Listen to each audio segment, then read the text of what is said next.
Wingspan, c'est un jeu pour 1 à 5 joueurs à partir de 14 ans pour des parties d'environ 90 minutes. Un jeu qui s'inspire beaucoup du coup de Wingspan.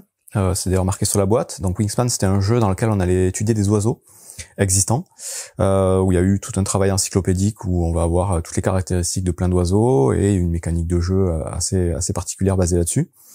Ici, c'est des dragons qu'on va étudier, donc on passe dans un univers complètement fantastique, mais ils ont quand même fait en sorte de rendre ça, faire un petit travail encyclopédique aussi, où on a tout un livret où on va avoir les différents dragons du jeu qui seront décrits. Et donc ils ont inventé voilà des petites histoires, des petites caractéristiques particulières pour tous les dragons, donc il y en a un paquet dans le jeu.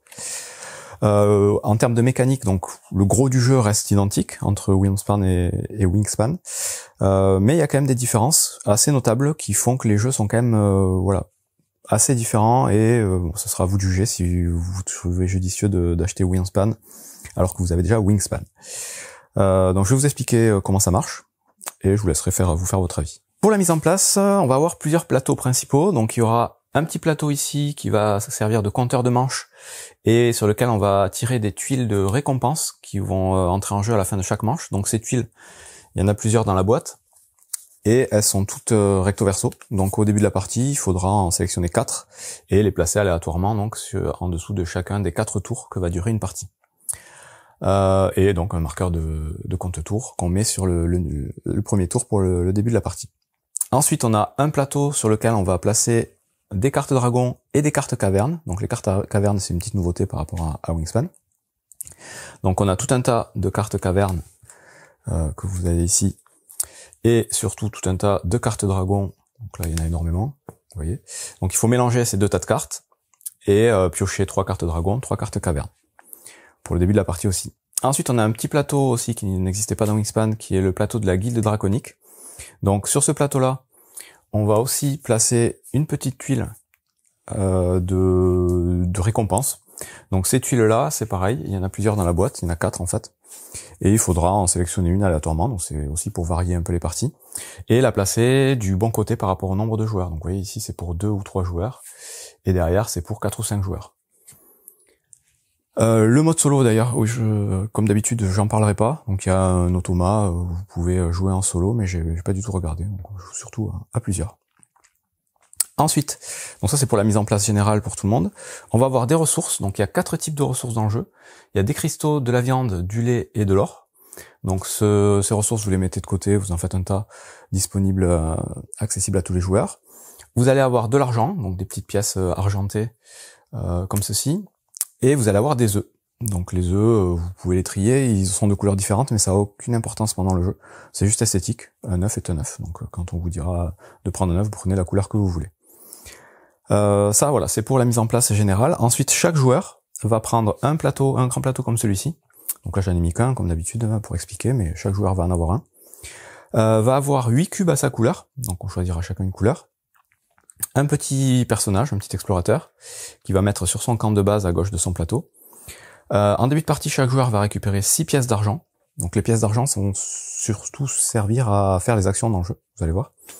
On va déterminer un premier joueur aléatoirement qui va prendre le gros jeton au premier joueur. Et chaque joueur va piocher dans l'état face cachée 3 cartes dragon et 3 cartes caverne. Parmi ces cartes, il va devoir en garder 4 uniquement, donc il y en a 2 qui va défausser. Donc il fait le choix qu'il veut, il peut garder les 3 dragons et seulement une caverne, enfin il fait le mélange qu'il veut, mais il ne gardera que 4 cartes en début de partie.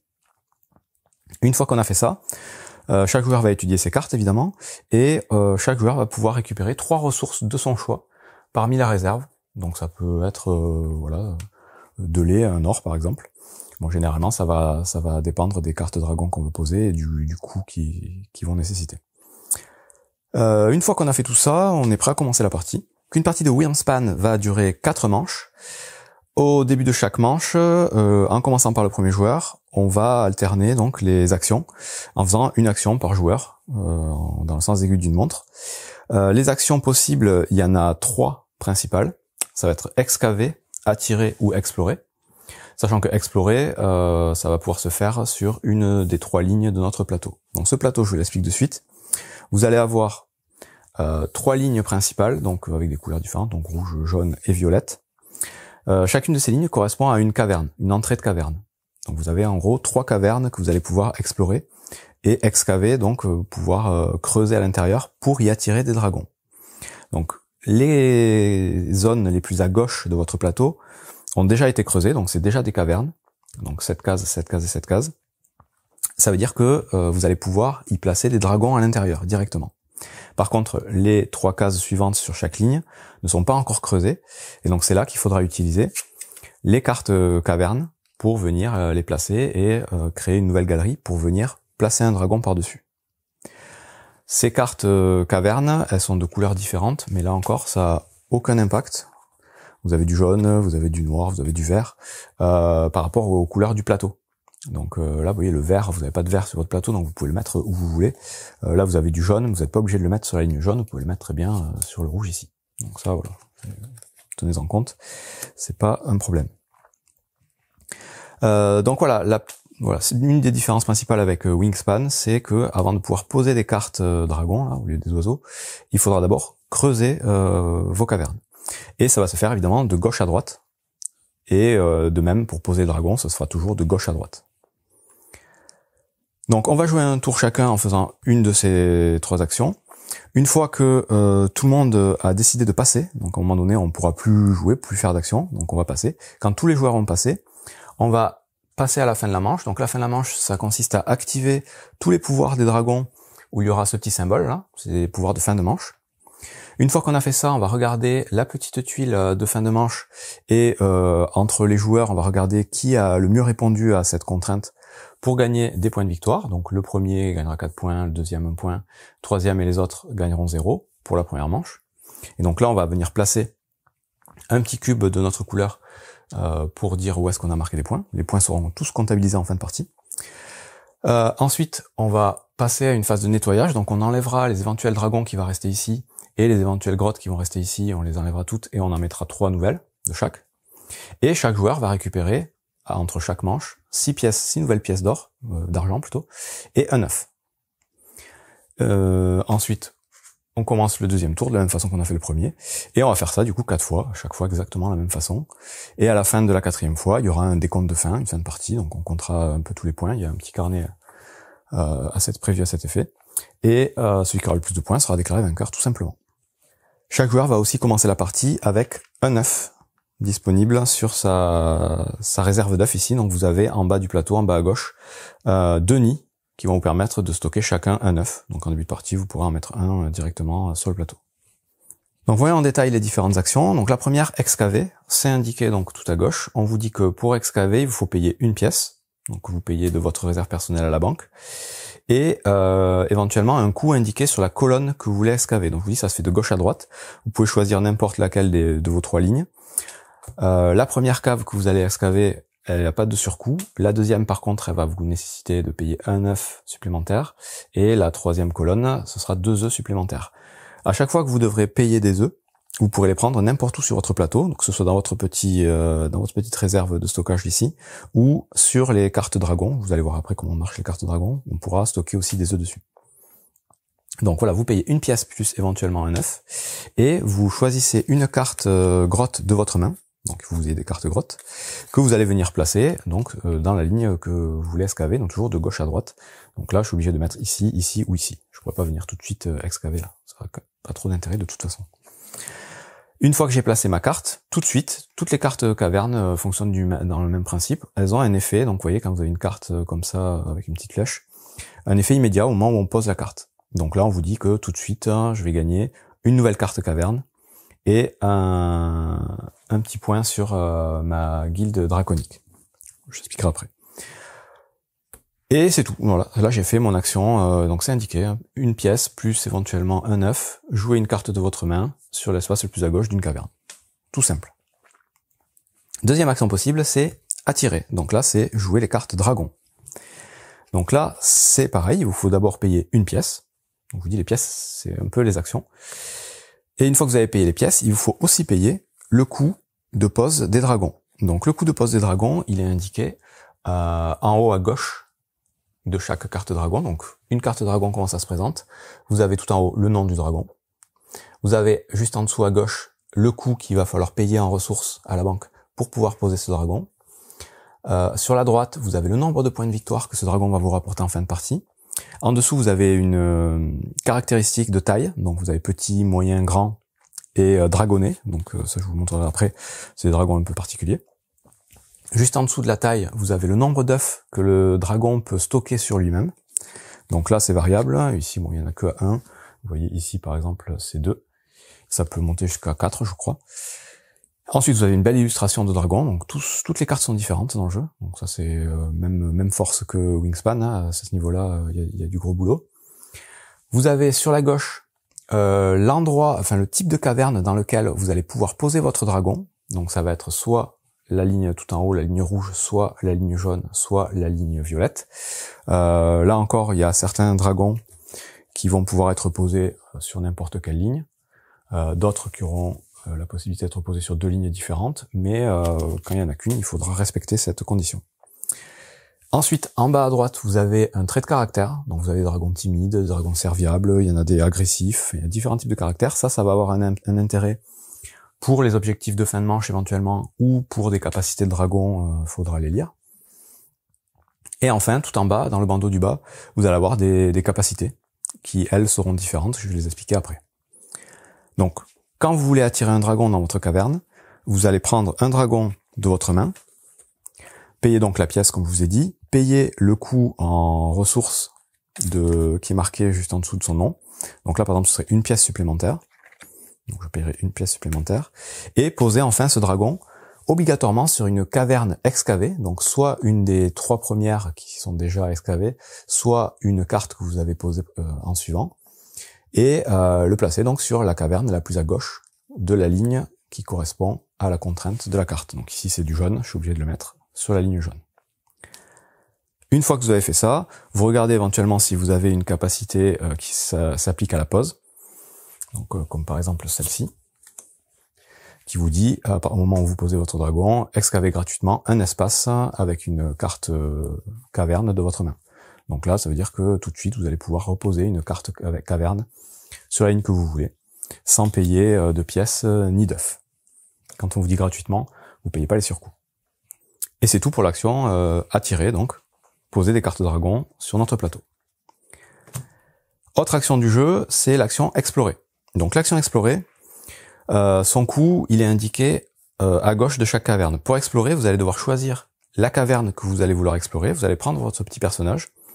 Et si c'est la première fois que vous voulez explorer une caverne, vous allez devoir payer une pièce, donc de votre réserve. Et cette pièce-là, par contre, vous la mettez pas dans la réserve générale. Vous la placez sur votre plateau. Mettez-la en face de la ligne correspondante. Donc pour la première fois, en face de la ligne première fois. Vous payez votre pièce et vous allez faire avancer votre personnage sur cette caverne jusqu'à ce qu'il rencontre un sens interdit. À partir du moment où on arrive devant un sens interdit, on s'arrête et notre action est finie. Donc là, par exemple, si je veux explorer cette caverne, première chose que je fais, à chaque fois que je vois une petite icône de personnage, ça va me permettre de faire une action. Donc ici, ça me permet de gagner une ressource au choix de la réserve, parmi les 4 disponibles. Donc je vous rappelle, cristal, viande, lait ou or. Ensuite, si j'avais eu un dragon, j'aurais pu avancer, mais là, vous voyez, j'ai de suite un sens interdit, donc mon action s'arrête là. Si j'avais voulu explorer, cette caverne ici, j'aurais fait la première action qui consiste à piocher une carte dragon. Et donc là, je vous dis tout de suite, quand vous devez gagner ou piocher une carte, vous avez à chaque fois le choix de prendre soit une des cartes visibles sur le plateau, soit la première carte de la pioche. Et c'est valable pour les dragons et pour les cavernes. Par contre, quand on vous précise parmi les cartes visibles, là, vous prenez uniquement les cartes visibles et pas sur la pioche. Donc là, gagner un dragon, je peux prendre un des 2 dragons ici, ou le premier de la pioche, sachant que les dragons qui sont visibles ne sont pas remplacés au moment où on les prend, ils seront remplacés que à la fin de la manche. Donc là, je gagne un dragon. Ensuite, j'avance sur la carte. Et là, j'ai pas de pouvoir particulier de personnage, donc il se passe rien. Ensuite, j'ai toujours pas de sens interdit, j'avance ici, et je gagne un petit point qui me fait avancer mon marqueur sur Guilde Draconique. Pareil, j'y reviens après. Et là, j'ai un sens interdit, donc je m'arrête. Donc en gros, notre personnage, quand on fait l'action explorer, il va avancer aussi loin qu'on a des cartes dragons, et une petite action en plus. Et les cartes de grotte ne permettent pas de passer par-dessus. C'est le sens interdit qui compte. Une fois que j'ai fait ça, mon action est terminée. On remet notre personnage sur notre camp de base. Et donc, comme je vous disais, la première fois qu'on fait cette action, ça va coûter une pièce. La deuxième fois qu'on veut faire l'action sur la même grotte, ça va coûter une pièce et un œuf. Et la troisième fois qu'on va faire l'action sur la même grotte toujours, ça va coûter une pièce et 2 œufs. Par contre, si je veux refaire une action explorée sur une autre grotte, ben là, je vais payer juste, comme c'est la première fois, une pièce. Et voilà pour les 3 actions principales du jeu. Donc c'est assez simple. Maintenant, je vais rentrer un peu plus dans les détails de ce qu'on va déclencher et des différents pouvoirs. Mais au niveau du gameplay, c'est comme ça que ça se passe. À son tour, on choisit soit de placer une grotte, soit de placer un dragon, soit de faire avancer son personnage sur une ligne pour déclencher les différents effets. Une fois qu'on a fait tout ça, à la fin de notre tour, quand on a fait notre action, il faut qu'on ait au maximum 9 pièces, 9 ressources et un total de 9 cartes. Si on a plus de ressources, de pièces ou de cartes, on est obligé de les défausser. Pendant notre action, on peut en avoir plus, mais une fois qu'on a fini notre action, on doit défausser. Aussi, à tout moment, on peut échanger les ressources parmi les 4 ressources principales du jeu. On peut échanger 2 ressources pour en avoir une autre. Et ça, on le fait quand on veut. Donc si on rentre un peu dans les détails, pour les cartes grottes par exemple, les bonus qu'on va gagner, généralement ça va être soit des ressources, donc là on vous dit directement gagner des ressources, ça c'est très simple, soit de pondre des œufs. Donc quand on vous dit de pondre des œufs, vous prenez un œuf de la réserve et vous le placez où vous voulez sur votre plateau, donc que ce soit dans votre zone de stockage ou sur des dragons sur lesquels vous avez des emplacements disponibles. Je vous ai dit, chaque dragon a un nombre de nids disponibles, on peut pas dépasser sa capacité, donc lui on peut y stocker 2 œufs dessus. À partir du moment où vous n'avez pas d'emplacement possible pour les œufs, si vous devez pondre, l'œuf sera perdu. Sur les grottes, on peut aussi donc gagner des cartes, comme je vous ai dit, donc soit des cartes dragons, soit des nouvelles cartes grottes. On va pouvoir aussi avancer sur la guilde draconique. Donc cette action d'avancer sur la guilde draconique, donc au début de la partie, on met chacun un petit fanion sur un petit jeton sur cette grotte, sur l'emplacement de départ. Et à chaque fois qu'on avance d'une case, tout simplement, on fait avancer dans le sens aiguille d'une montre le marqueur. Dans le sens, oui, des aiguilles du monde, c'est ça. Et on gagne la récompense qui est sur la case. Donc là, elles sont très simples. Hein. Vous avez un œuf, c'est vous pondez un œuf. Une viande, vous prenez une viande de réserve. Une carte dragon, vous prenez une carte dragon soit visible, soit cachée. Une carte grotte, la même chose. Une ressource. Dès que vous arrivez sur un emplacement marron, vous pouvez placer un de vos marqueurs sur un des emplacements disponibles de la carte qui est au centre. Et ça va vous donner tout de suite la récompense qui est inscrite. Donc pour cette tuile par exemple, si vous vous mettez sur le premier emplacement, vous excavez gratuitement un espace avec une carte grotte de votre main. Vous prenez une carte de grotte de votre main, vous la placez où vous voulez sur votre plateau sans payer de pièces ni d'œufs. Juste en dessous, vous pouvez payer un dragon, c'est-à-dire défausser un dragon de votre main pour jouer un autre dragon de votre main gratuitement. Donc là pareil, vous payez pas les ressources inscrites en haut de la carte dragon, vous payez pas non plus la pièce et vous mettez le dragon. Par contre, il faut qu'il soit dans une grotte excavée. Ici, c'est pour gagner une nouvelle pièce et deux cartes dragon. Et ici, en fin de partie, ça vous permettra de gagner 3 points de victoire par colonne sur lesquelles vous avez des dragons sur chacune de vos grottes. Et vous avez aussi tout en bas des points de victoire fin de partie, tout simple. Donc 6 points, 3 points ou 1 point. Des petits marqueurs comme ceci. Donc on en placera à chaque fois qu'on passera sur la case du bas ou sur la case du haut. Par contre, on est limité à 4 marqueurs par joueur. On ne pourra pas mettre 5 marqueurs si on fait plusieurs tours. Et c'est à peu près tout pour comment fonctionne la guilde draconique. Donc vous allez tourner là-dessus, gagner des ressources et éventuellement placer des petits marqueurs qui vont vous donner des capacités particulières. Au niveau des cartes cavernes, on a fait à peu près le tour. De temps en temps, vous avez des petites particularités. Donc ici, on vous dit de payer par exemple 2 cartes cavernes de votre main, puis d'en piocher une de la pioche. Quand on vous précise de la pioche, c'est face cachée. Et la jouer immédiatement et gratuitement. Donc voilà, il faudra lire, mais généralement c'est quand même assez simple. Les petites particularités qu'on peut avoir en plus, c'est quand on vous parle de stockage. Donc quand on vous dit de stocker de la nourriture, ça va consister à placer les jetons de nourriture de votre réserve sur un dragon. Quand vous le faites, ce jeton de nourriture, il est plus disponible, vous pouvez plus le dépenser. Et par contre, à la fin de la partie, chaque jeton de nourriture qui sera placé sur des dragons vaudra 1 point de victoire. De la même façon, il y aura des capacités qui vous permettront d'aller glisser des cartes dragons sous des dragons déjà placés sur votre plateau. Quand vous le faites, la carte dragon que vous glissez, vous la mettez face cachée. Elle n'est pas du tout considérée comme un dragon et elle comptera aussi 1 point supplémentaire en fin de partie. Au niveau des capacités un peu spéciales, c'est à peu près tout. Et donc maintenant, si on regarde un peu les dragons, vous avez quatre types d'effets, pardon, sur les cartes dragons que vous allez poser. Donc vous avez ceux avec la petite boussole ici, le petit chronomètre, qui vont s'activer à la fin de chaque manche. Donc là, pareil, il suffira de le lire, hein, quand vous avez cet effet, à la fin de la manche, vous avez l'icône inscrite sur le petit plateau ici. Toutes les cartes avec ce petit icône vont s'activer et vous ferez ci à marquer dessus. Ensuite, vous avez, je l'ai dit tout à l'heure, les cartes avec cette icône-là, c'est uniquement au moment où vous posez la carte que ça va s'activer. Vous avez les cartes avec un petit drapeau, ça c'est des points de victoire fin de partie. Donc le drapeau, ça s'activera uniquement à la fin de la partie, et là pareil, vous gagnerez des points en fonction de certaines capacités. Donc là on vous dit par exemple, gagnez 2 points de victoire pour chaque dragon de taille moyenne sur votre plateau joueur. Donc là il faudra regarder la taille de vos dragons au total, et ce sera 2 points, et au maximum 8 points. Et enfin vous avez les dragons qui ont une capacité avec le petit explorateur. Et donc là, cette capacité s'activera uniquement quand vous irez explorer votre grotte. Vous gagnerez donc les ressources, et quand vous passerez sur la carte, vous activerez le pouvoir de la carte. Enfin, il y a des dragons un peu spéciaux, donc qui sont les dragonnés. Donc eux, ils n'ont pas de taille, c'est juste des dragonnés. Leur coup de pose, c'est toujours un œuf et un certain nombre de ressources en lait.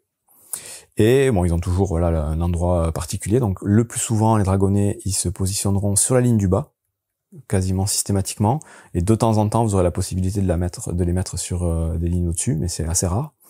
Et ils fonctionnent toujours de la même manière. Vous aurez un icône de personnage, donc ils auront un pouvoir qui s'activera quand vous ferez progresser votre personnage dessus, et ce sera toujours la possibilité de stocker une ressource de votre réserve sur la carte, et si vous le faites, vous gagnez quelque chose en récompense. Et ça, si vous le faites 3 fois, vous gagnez une récompense supplémentaire, et la récompense supplémentaire, celle de la dernière ligne, par contre, elle s'activera qu'une seule fois dans toute la partie. C'est-à-dire à partir du moment où vous aurez placé 3 ressources dessus, vous aurez la récompense. Après, vous pourrez continuer à placer des ressources dessus, mais vous gagnerez juste les récompenses de la 2e ligne, pas celle de la 3e ligne. Donc ça, c'est valable pour tous les dragonnés. Et on a fait le tour de toutes les cartes qu'on peut voir, enfin tous les différents icônes que vous allez pouvoir rencontrer dans le jeu. Il reste à expliquer juste les derniers emplacements d'excavation ici. Donc quand vous allez placer une carte caverne sur le dernier emplacement d'une ligne, vous allez avoir la possibilité tout de suite de dépenser 3 ressources au choix de votre main parmi les ressources principales et les cartes. Donc on considère que les cartes sont des ressources, donc vous pourrez dépenser par exemple juste 3 cartes pour gagner une pièce de la banque. Et je vous dis, les pièces, c'est quand même assez fort, c'est ce qui va vous permettre le plus souvent de faire des actions. Vous voyez, excaver, ça coûte une pièce, attirer, ça coûte une pièce, et explorer, ça coûte toujours une pièce. Et plus vous aurez de pièces, plus vous pourrez faire d'actions, et plus vous pourrez marquer de points en fin de partie. Et de la même façon, quand vous aurez placé des dragons sur toute une ligne, et que vous allez explorer votre ligne, vous gagnerez à chaque fois donc toutes les récompenses des cartes par lesquelles vous passez, et vous aurez la possibilité d'avoir la dernière récompense de chaque ligne, qui est par exemple ici stocker jusqu'à 2 ressources de votre réserve sur n'importe quel dragon. Donc ce que je vous disais, vous prenez des ressources de votre réserve, vous les placez sur des dragons, et c'est des points de victoire fin de partie.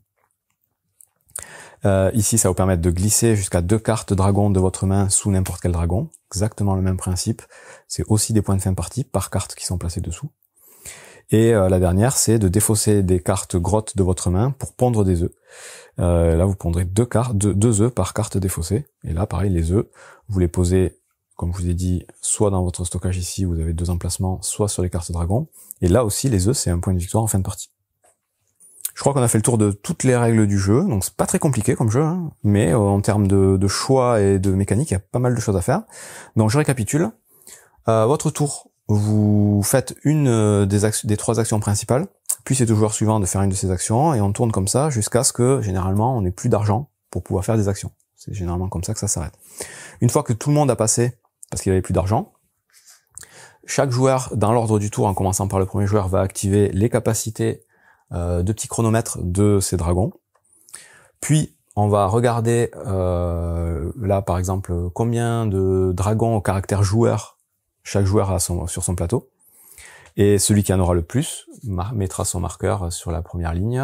En cas d'égalité pour ces critères-là, les points de victoire sont donnés à chaque joueur. C'est-à-dire qu'on se met tous les 2 sur la première ligne si on est 2 à égalité pour la première place. C'est pas très contraignant. Un autre exemple, ici, c'est par ressources stockées sur votre plateau joueur. Donc là, à la fin de la deuxième manche, on va regarder combien on a de ressources placées sur nos dragons sur notre plateau. Celui qui en aura le plus marquera 5 points, deuxième 2 points, 1 point. Ici, ce sont les dragons qui ont un coût de 0 à 2, que ce soit en œufs, en pièces ou en ressources. Donc lui, par exemple, il coûte 2 ressources, donc il compterait dans ce total. Et le dernier, c'est le nombre d'œufs qu'on a, nombre d'œufs placés sur son plateau. Donc voilà, ça va être des points qu'on marquera en fin de partie. À la fin de la quatrième manche, une fois qu'on a résolu la dernière tuile ici, on va passer au décompte final. Et donc le décompte final, il est assez simple. Vous avez un petit bloc-notes qui va vous dire ce qu'il faut compter, donc vous mettez votre nom. Vous allez compter en premier les marqueurs sur la guilde draconique. Donc ici, guilde draconique, vous avez des marqueurs qui vous font marquer des points de victoire. Donc là, vous additionnez les points de victoire que vous gagnez éventuellement, vous les mettez ici. Ensuite, ce sont tous les points de victoire des dragons que vous avez posés sur votre plateau, donc les points de victoire qui sont indiqués en haut à droite, que vous additionnez. Ensuite, ce sont toutes les capacités avec les drapeaux de vos dragons. Donc vous regardez tous les dragons qui ont un drapeau et vous comptez les points en fonction de ce qui est marqué dessus. Ensuite, vous allez marquer 1 point par œuf présent sur votre plateau, que ce soit dans le stockage ou sur les dragons. 1 point par ressource stockée, donc toutes les ressources que vous avez stockées sur vos dragons vaut 1 point. 1 point par carte glissée, toutes les cartes que vous aurez mis sous vos dragons vaudront 1 point. Ensuite, vous aurez les points des objectifs, donc ce sont les points qui sont sur ce tableau-là, qu'on aura gagné au fil de la partie. Et ensuite, vous allez gagner 1 point par pièce qui vous reste dans votre réserve, et 1 point toutes les 4 ressources qui va vous rester parmi les 4 ressources de base et les cartes. Vous faites le total. Le joueur qui a le plus de points remporte la partie, on vous le marque sur le bloc-notes. En cas d'égalité, c'est le joueur ayant le plus de dragons sur son plateau qui gagne. Et c'est tout pour Wingspan, pardon. Pas très facile à prononcer. Donc vous voyez, ça ressemble énormément à Wingspan, mais avec quelques subtilités en plus, avec ses grottes, avec le système de ressources qui est très différent. Donc on n'a plus de dés à lancer aléatoires. Là, les ressources, on va les gagner directement en fonction de ce qu'on va chercher sur le plateau et on choisira à chaque fois ce qu'on gagne. Donc un peu moins d'aléatoire. J'ai trouvé ça peut-être un peu plus fluide aussi. Je pense que je préfère cette version-là à Wingspan, mais c'est quand même 2 très bons jeux de toute façon. Donc je voulais vous faire votre avis. Bon jeu!